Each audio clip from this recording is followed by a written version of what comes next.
මෝඩයාගේ දවසේ මේ පුද්ගලයා තියපු Facebook සටහන. සමාප්ති සටහන.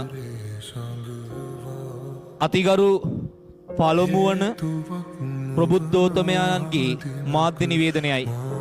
ආදරණීය යටත් වැසියනි, වසර පුරා වසර ගණනාවක් මා විසින් මෙකී රාජකීය ධූරේ භාරදූර කාර්යයන් නොපිරිහෙලා ඉටු කරමින්ද නේක විඳ භෝජන සහ පානයන් භුක්ති විඳිමින් ඔබ සැම පිනවමින් මහත් වෙහෙසට පත්ව ඇති වග ඔබට දන්වනු කැමැත්තෙමි. එහෙයින් සිහසුනෙන් බසිනු කැමැතිව ඔටුනු බිම තබන වග මෙයින් දත යුතුය. මෙතෙක් ආ ගමන් මග යලි හැරී නොබලමි. ඒ තරම් ලස්සනයි.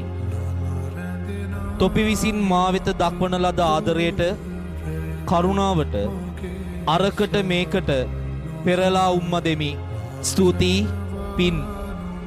අද පටන් පළමු වන ප්‍රබුද්ධෝත්තමයාණන් වන මා විශ්‍රාම සුවයට පත්වන වගත් ඉදිරියේදී පත්කොට දක්වනු ලබන මාගේ අනුප්‍රාප්තික රජවරුන් වහන්සේ සමග තුටින් විසිය යුතු අතර එකී රාජාභිෂේකය මගුලට තොපි සියල්ලන්ට ආරාධනා කරන බවත් දන්වමි. ප්‍රබුද්ධෝත්තමයන්ගේ කතාමාලාව නිමි. ස්තුතියි පුබුදු පිගේරා හෙවත් උදේශ් පුබුදු පිගේරා.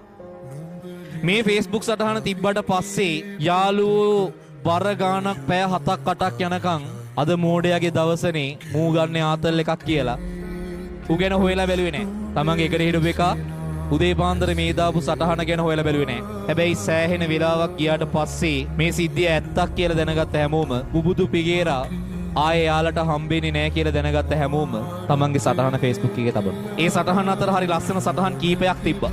එක සටහනක තියෙනවා අපි ඉතින් සේරම දන්න හරි උගත් බුද්ධිමත් මිනිසුනේ. ලෝක සාහිත්‍ය දන්නවා. රුසියන් ඇමරිකා සීත යුද්ධය දන්නවා. ඊට රටවල් ගැන දන්නවා. සප්ත සාගර ගැන දන්නවා. අටවිසි බුදුවරුන්ගේ ඉඳලා 33 කෝටියක් දෙවිවරුත් දන්නවා. ඒත් ළඟ ඉන්න එක මැරෙනකන් දන්නේ නැහැ. සමාවයන් පුබුදු උඹ පතන සැනසීම හොයාගනි. විනාඩියක් අරන් තමන්ගේ ළඟ ඉන්න එක කොයි වෙලෙත් හොඳින්ද කියලා බලපන්. මනුස්සයන්ගේ මූණේ තියෙන සැබෑ දේ නෙමේ. මනුස්සයන්ගේ හිනාව කියලා කියන්නේ මනුස්සයන්ව හරි ලස්සනට අපූර්වට ලස්සන කරලා පෙන්නන එක ඇඳුමක් විතරයි. හැම මනුස්සයම හිනා වෙන්නේ තමන්ගේ සතුටටම නෙමේ. තමන්ගේ මූණෙන් පෙන්නන හිනාව ඇතුලේ හැංගිලා තියෙන දේවල් ගොඩක් තියෙන්න පුළුවන්. ඒ නිසා තමන්ගේ වටේ ඉන්න මනුස්සයෝ ගැන හොඳ සැලකිලිමත්ව ඉන්න පුතේ. නැති වුණාට පස්සේ අඬන එකවත් කියවන එකවත් දුක් වෙන එකවත් නෙමෙයි වෙන්න ඕන. තමන්ගේ වටේ ඉන්න සර්කල් එක තමන්ට වැදගත්. යාළුවෝ වෙනයි, ළඟ උන්නුන් වෙනයි, අඳුරනුන් වෙනයි, බොක්කේ හදවතට කතා කරනුන් වෙනයි. තමන්ගේ සර්කල් එක ඇතුලේ තමන්ගේ හදවත අඳුරන කෙනෙක්ව තියාගන්න.